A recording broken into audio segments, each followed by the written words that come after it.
Vamos a continuar con nuestro estudio del libro de los profetas menores.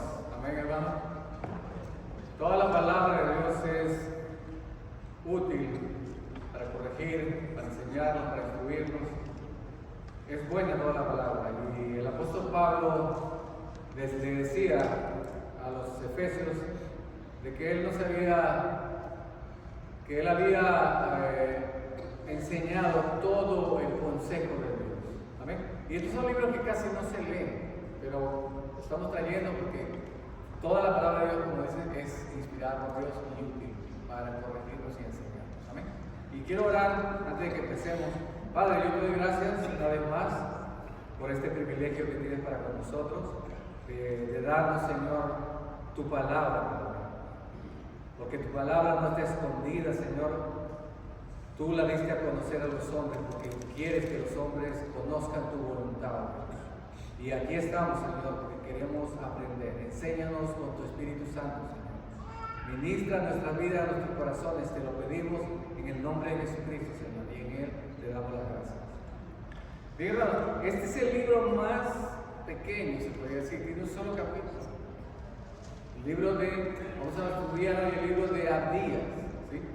Después del libro de Amós, usted va a encontrar, si tiene la versión Reina Valera, el libro de Abdías, ¿sí? Y Abdías significa siervo del Señor.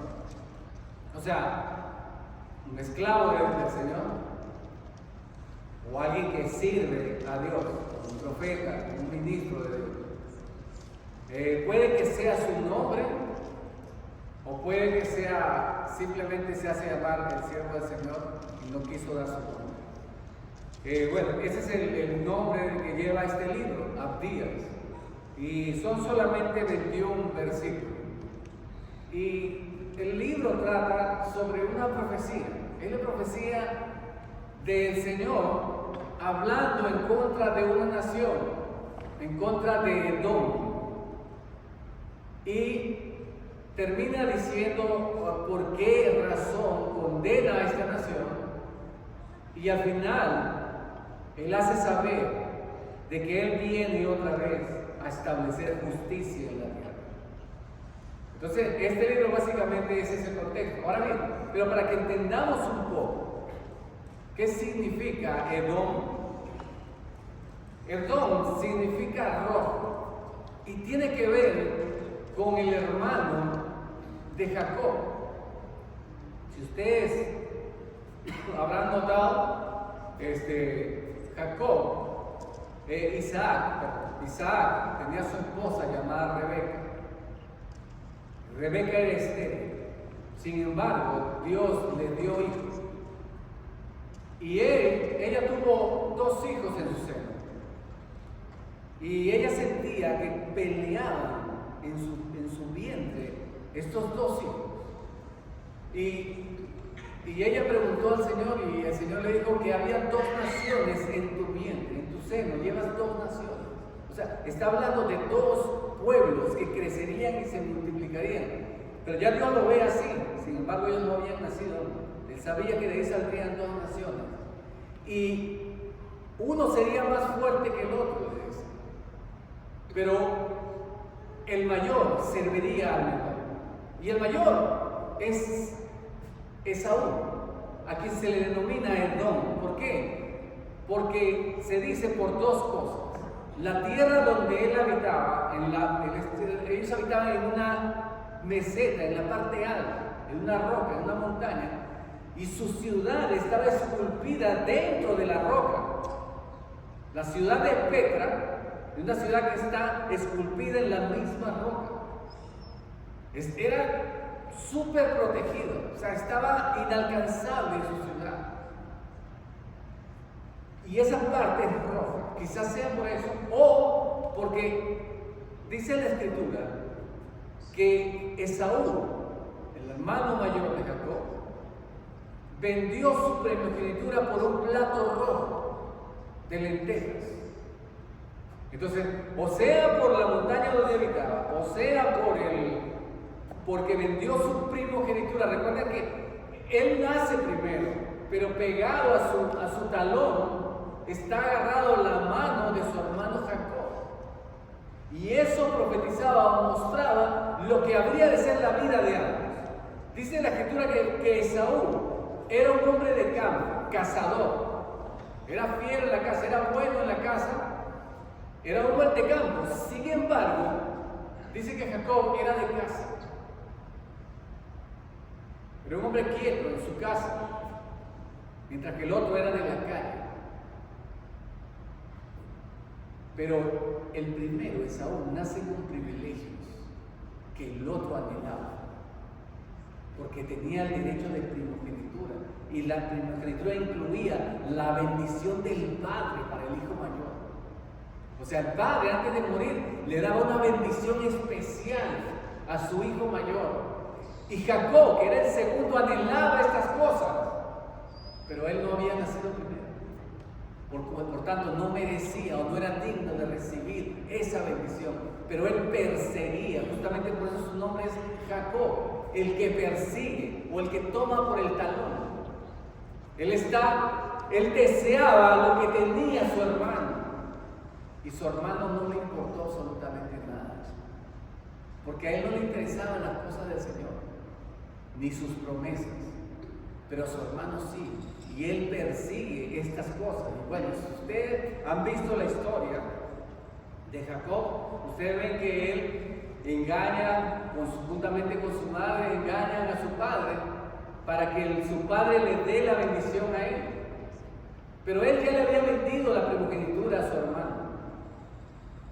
¿Recuerdan ustedes cuando él llega cansado de casa y ve que su hermano ha preparado una comida sabrosa? Y dice, dame de comer. Y él le dice, te la vendo, te vendo el plato por tu primogenitura. Y él le dijo, si yo me voy a morir de todos modos, dale. Y le juró, Esaú le juró que le vendería su primogenitura. Y aunque esto había pasado, él no lo tomó tan a serio, pero había un juramento de por medio. Él no estaba dispuesto a darle la bendición a su hermano, a cederle lo que ya le había vendido. Pero Jacob tuvo que usar de engaño para poder obtener esa bendición. Y obtiene la bendición de su padre. Y cuando este hombre, Esaú, se entera de que Jacob lo había engañado y que había tomado la bendición de su padre, él lloró amargamente y juró que mataría a su hermano por lo que le había hecho. Y su madre y su padre tuvieron que enviar a Jacob lejos para que su hermano no lo matase. Y esa es la historia de Jacob y Esaú. Ahora, pero esta historia no termina allí, porque ese mismo resentimiento, ese mismo de peleas desde su niñez, esa constante enemistad entre ambos, llega hasta los fines de la tierra. Y ahora, este libro que vamos a leer hoy nos habla sobre su generación, la descendencia de Esaú y de la descendencia de Jacob, que es Israel. Y vamos a ver qué sucede. Así que esté atento a lo que Dios quiere enseñarnos en esta tarde. ¿Sí? Miren, dice así, en mi Biblia tiene un título, La humillación de Edom. ¿Ok? Empieza. Dice así, es una visión de Abdías. Como le dije, Abdías es siervo del Señor. Jehová el Señor ha dicho así en cuanto a Edom: hemos oído el pregón de Jehová, y mensajero ha sido enviado a las naciones. Levantaos y levantémonos contra este pueblo en batalla. Es decir, hay una profecía aquí, hay un mensaje de parte de Dios para Edom, que representa a todas las naciones. Edom es un tipo de representación de todas las naciones del mundo. Y el aviso que da, enviado por un mensajero, ¿cuál es? Levantaos y levantémonos contra este pueblo en batalla. Dios mismo está declarando la guerra a estas naciones. Y esto debe ser terrible, ¿no? El creador de todo el mundo, el que sostiene todo este universo con la palabra de su poder, está enojado con todas las naciones. Ha enviado a su mensajero a decirle que se levanten en batalla en contra de él. Es decir, es una declaración de guerra de Dios para con todas las naciones. No hay paz para los impíos. Y dice la Escritura en Romanos que el hombre está en guerra con Dios mientras no tenga o no haya aceptado la justificación que viene de parte de él. Y así están todas las naciones, así está Edom. Ese es el primer mensaje que recibe. El primer mensaje que recibe es que Dios está en guerra contigo. Te está declarando la guerra.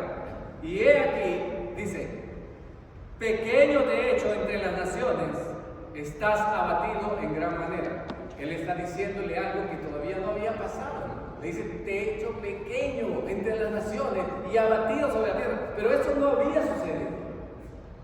Pero Dios puede hablar así, ¿saben por qué? Porque su palabra es segura. Él puede decir de algo que no se ha dicho y hablarlo en presente, porque para Él ya se han cumplido todas las cosas. Y lo que ha decretado se cumplirá, porque tiene el poder para cumplir su palabra. No como nosotros, que fallamos en nuestra palabra. Dios no. Dios, dice, por eso la Escritura dice, sea Dios veraz y todo hombre mentiroso. Él juró que así lo haría y le dijo, he aquí pequeño te he hecho entre las naciones. Pero es que todavía no había pasado eso. Y lo iba a empequeñecer de tal modo que iba a matar a todos ellos. O sea, gran parte de ellos, a punto de casi desaparecer. Pero esto no había sucedido. Ahora bien, ¿por qué hace Dios esto? ¿Qué hizo que Dios se enojara tanto con este pueblo y le declarara la guerra? ¿Qué hizo? Vamos a verlo, porque de aquí hay tres cosas por las cuales Dios está enojado con esta nación. Y lo primero es esta, que está en el versículo 3, dice, la soberbia de tu corazón te ha engañado. Tú que moras en las hendiduras de las peñas, en tu altísima morada, que dices en tu corazón, ¿quién me derribará a tierra? O sea, esta es la primera razón por la cual Dios se levanta en contra de esta nación, o de todas las naciones. ¿Cuál es? Del orgullo, hermano. La confianza de ellos. ¿En qué? En lo que tenían. ¿Qué era lo que tenían? Miren lo que dice. La soberbia, o sea, la altivez de tu corazón te ha engañado. Ustedes saben que esa palabra es la misma que con la que Satanás utiliza en la serpiente, en el capítulo 1, en el capítulo 3 de Génesis. Ustedes recordarán, cuando Eva es engañada, dice la misma palabra, aquí dice, la soberbia de tu corazón te ha engañado. O sea, en este caso no fue que alguien le engañó, sino ella misma se ha dejado de engañar, su corazón le ha engañado. ¿A causa de qué? Miren, tú que moras en las hendiduras de las peñas. Recuerden que lo que les dije, la ciudad de Petra, que está esculpida en la roca, difícil de alcanzar, de llegar ahí, casi inaccesible, o sea, muy difícil el acceso a ello.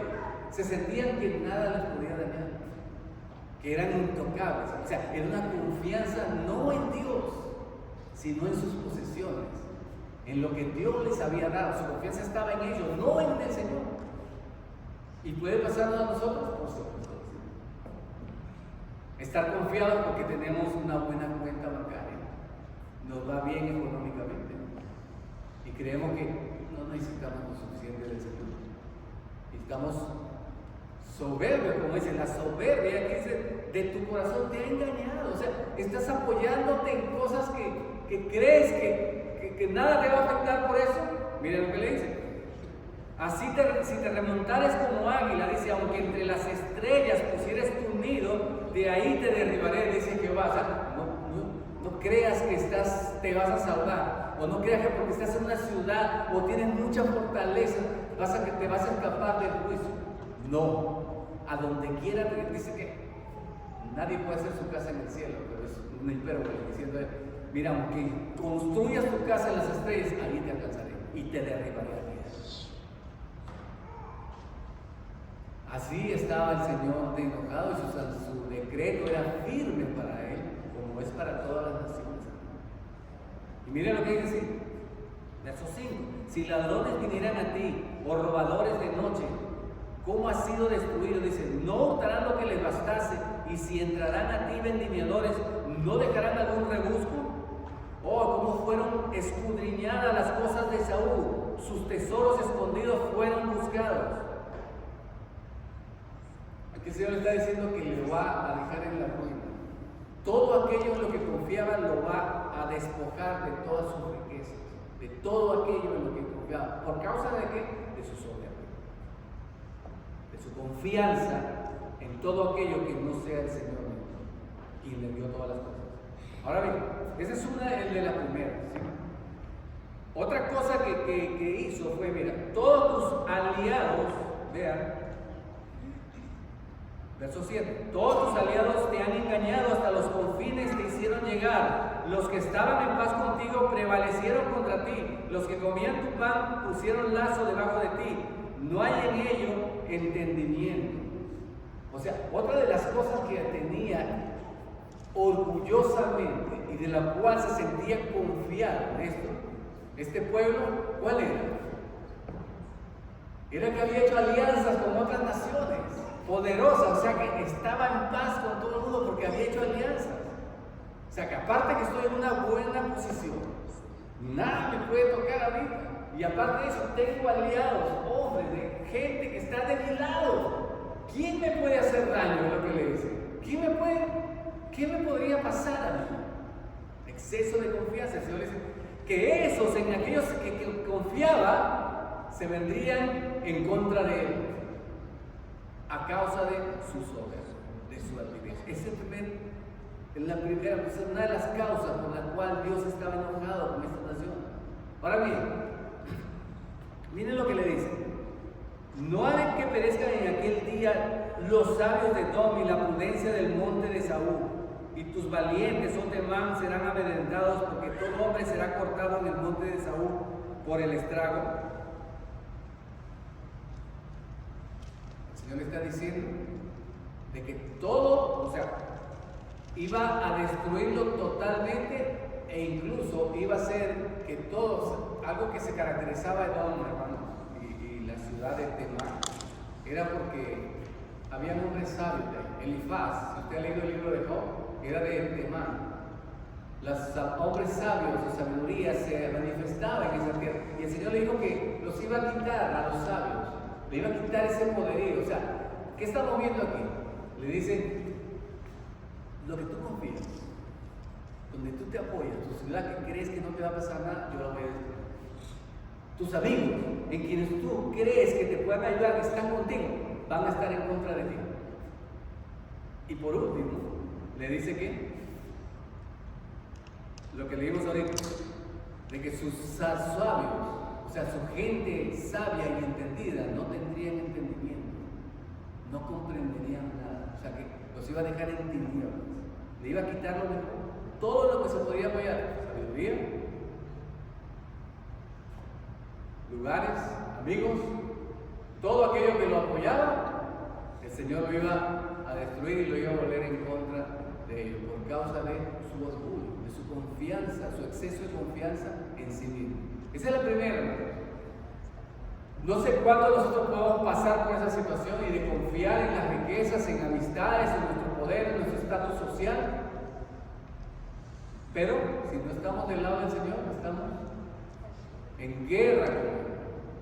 Dios está declarando la guerra, como le sucede a Edom. Ahora vemos la segunda parte, porque esto no termina aquí. Hay otra cosa, otra razón por la cual el Señor declara este anuncio de guerra en contra de ellos, esta profecía de destrucción contra esta nación. Y es aquí, empieza en el capítulo, en el verso 10. Miren así, dice: por la injuria, esa palabra injuria es violencia. Si usted ha leído el capítulo 6 de Génesis, dice que la tierra estaba llena de violencia. En los tiempos del diluvio, cuando Dios destruyó la tierra, es porque estaba lleno de violencia. Ahora, por esa violencia, dice, por tu injuria, esa es mi palabra, violencia, por la injuria a tu hermano Jacob. ¿Recuerden lo que hablamos al principio? Jacob, su hermano, ellos nacieron juntos, estos son su descendencia. Ahora bien, le han hecho violencia a su hermano.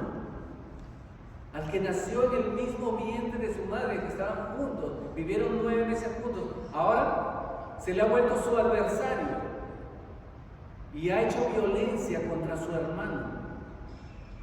Ahora veamos, miren lo que va a hacer. Por la violencia de tu hermano o la injuria de tu hermano Jacob te cubrirá vergüenza y serás cortado para siempre. El día que estando tú delante, llevaban extraños cautivos su ejército y extraños entraban por sus puertas y echaban suerte sobre Jerusalén, tú también eras como uno de ellos. Eso es lo primero. Su hermano Jacob había abandonado al Señor también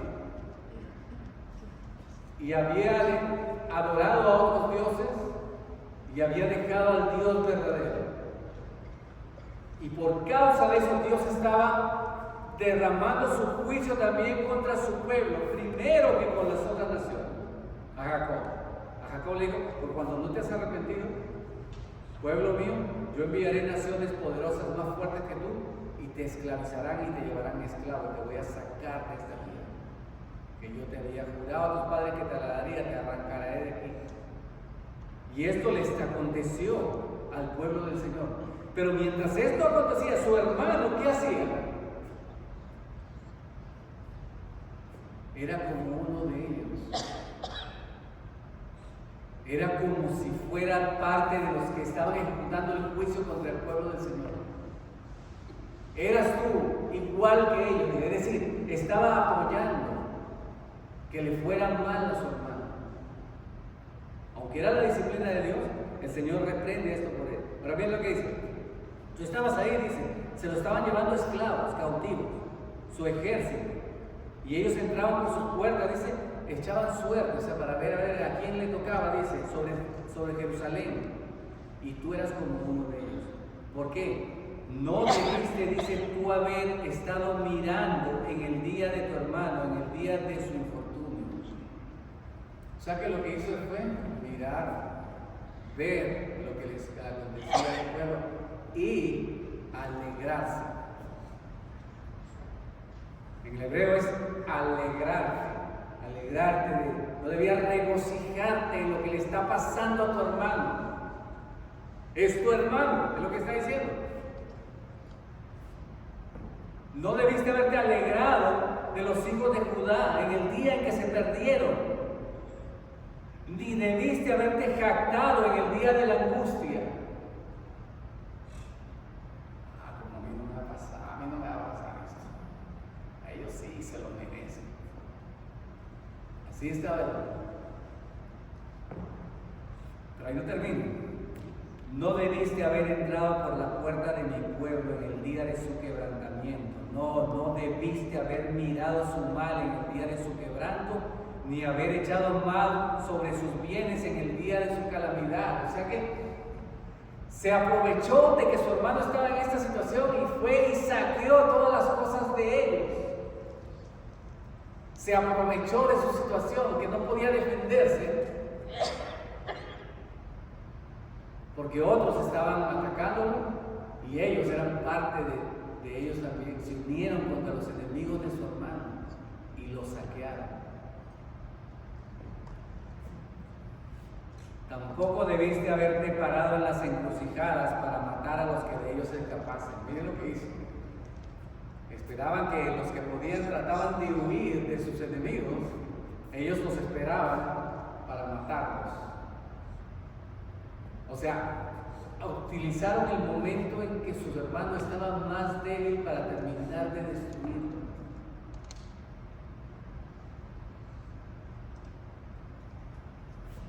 Y por último, ni debiste haber entregado a los que quedaban en el día de la angustia. O sea que una de las cosas que el Señor enseñó en su palabra era: si alguien viene huyendo de un mal de su amo, no lo devuelvas.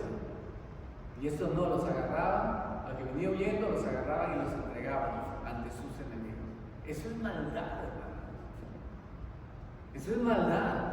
Es falta de indiferencia ante lo que le está sucediendo a tu hermano. Ok, estás llevando las consecuencias de su pecado, pero acuérdate que tú también eres igual que Él, eres su carne, puedes caer en lo mismo. Y hermano, lo vamos a ver que más adelante el Señor le está dando una sentencia igual que a ellos. ¿Por qué? Porque no debió haberse alegrado. Debió haber mostrado compasión por su hermano, en su angustia, en su sufrimiento. No aprovecharse de su situación y mucho menos entregarlo para ser destruido totalmente. Entonces vemos dos cosas, hermanos. La primera de ellas es la soberbia, la altivez, la confianza en sus cosas, sus amigos, ¿sí? En todas estas cosas. En sus sabios, en todo lo que tenía. La segunda es por la violencia que le hizo su hermano. Y la tercera, aquí está, y la última, por la cual el Señor está declarando la guerra a este pueblo, es esto. Porque cercano está el día de Jehová, dice, sobre todas las naciones. Ve que hace un paralelo entre un tipo de todas las naciones. Como tú hiciste, se hará contigo, tu recompensa volverá sobre tu cabeza. Bueno, este es un dicho claro y en el cual debemos meditar siempre. Todo lo que el hombre sembrar, eso mismo va a cosechar. De esto no vamos a escapar, hermano. Y es algo que debemos tener siempre en claro. Esto que voy a hacer, lo voy a cosechar. El Señor le dice, le da la sentencia clara. Lo que tú hiciste, eso mismo vas a ver. De la manera que vosotros bebiste en mi santo monte, beberán continuamente todas las naciones, beberán, engullirán y serán como si no hubieran sido. Mas en el monte de Sión habrá un remanente que se salve y será santo a la casa de Jacob, recuperará sus posesiones. Que esta es la tercera causa por la cual el Señor reprende a esta nación. ¿Cuál es? En que menospreciaron las cosas del Señor. Dice que bebían en el santo monte del Señor, celebraron donde estaba el templo del Señor, menospreciaron las cosas santas del Señor, tal como su padre Saúl, que menospreció el don que Dios le había dado de ser el primogénito. Dijo, ¿para qué me sirve eso? Y lo vendió a un precio de un plato de comida. Carnalidad.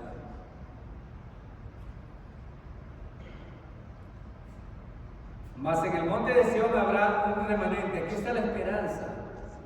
Siempre, hermanos, cuando Dios habla de juicio, nunca deja sin esperanza. Aquí vemos de que hay un pequeño grupo, remanente, dice que se salve y será santo, y la casa de Jacob recuperará sus posesiones. La casa de Jacob será fuego, y la casa de José será llama, y la casa de Saúl será estopa, y los quemarán y los consumirán. Y ni aún resto quedará de la casa de Saúl, porque Jehová lo ha dicho. Saúl es el hermano de Jacob, como vemos. Y los del Neguev poseerán el monte de Saúl, y los de Cefela, los filisteos, poseerán también los campos de Efraín, y los campos de Samaria, y Benjamín, y Galaad. Y los cautivos de este ejército de los hijos de Israel poseerán lo de los cananeos hasta Zareta, y los cautivos de Jerusalén estarán en el Separat y poseerán la ciudad del Negev. Está hablando que el Señor le devolvería a Israel, aunque lo castigó por su abandono, no quedaba cortado del todo, sin esperanza, sino que Él lo restauraría en el tiempo final, en el tiempo postrero. Y esta historia termina aquí en el verso 21, miren cómo dice.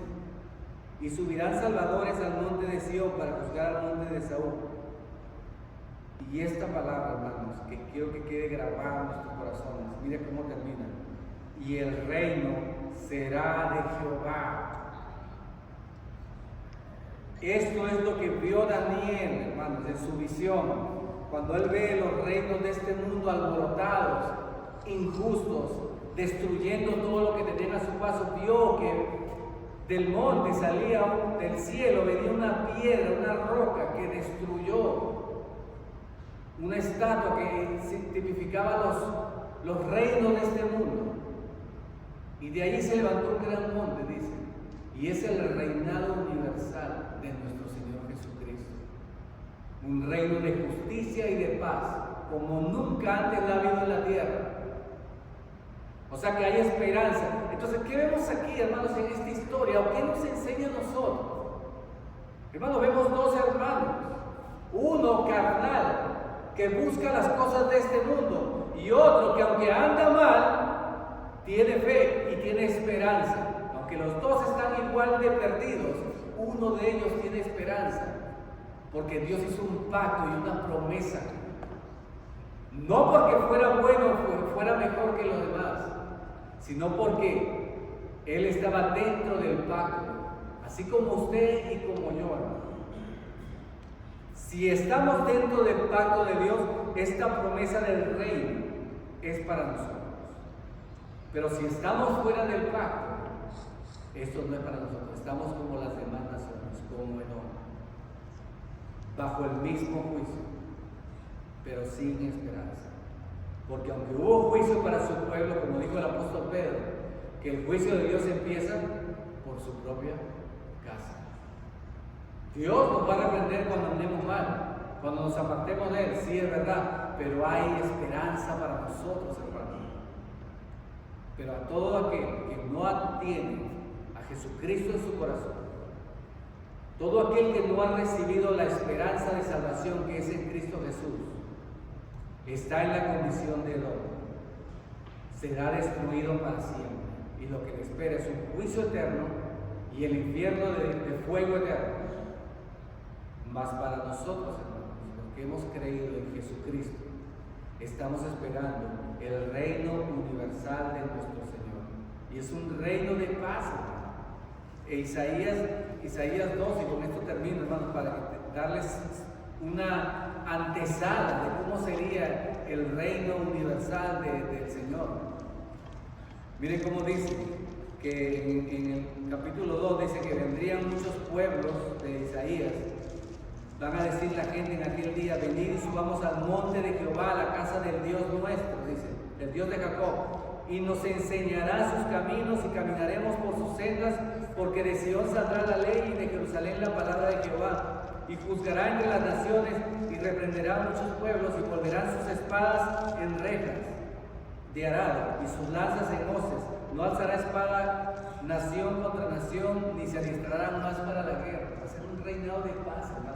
No va a ser necesario hacer armas para defenderse, ni preparar gente en el ejército, porque no habrá necesidad de eso. Porque el Señor será rey sobre toda la tierra. Amén. Si usted está esperando, hermanos, el reino de Dios, que es en Cristo Jesús, hermanos, bienvenido. Pero si no ha recibido aún la gracia salvadora en Cristo Jesús, es el momento de arrepentirte y reconocer de que solamente podemos entrar en el reino de Dios a través de la fe en Jesucristo. No hay otra forma. Amén. Señor, yo te doy gracias por tu palabra, Dios.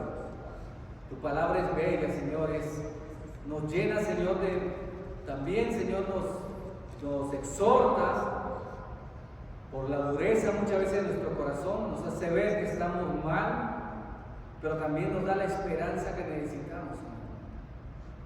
Porque no estamos sin esperanza en este mundo, Señor. No importa lo que pase, Señor, como dice, no quiero, como dijo el apóstol Pablo, no quiero que se entristezcas en tal manera como aquellos que no tienen esperanza, hablando de aquellos que han muerto. La tristeza que viene a nosotros cuando un familiar muere es porque lo extrañamos, pero no es una tristeza que nos desespera hasta la muerte y nos angustia, porque hay esperanza en el Señor. Te doy gracias, Señor, por tu palabra, te doy gracias por tu pueblo, Señor. Te ruego, Señor, que lo bendigas, que lo llenes de tu presencia, Señor. Prosperas en sus caminos, Señor. Te lo ruego en el nombre de Jesucristo, Señor, y en Él te doy las gracias. Amén y amén, hermanos. Bien, queridos hermanos, ahora sí quiero invitar a mi hermano encargado de las ofrendas, hermano Julio.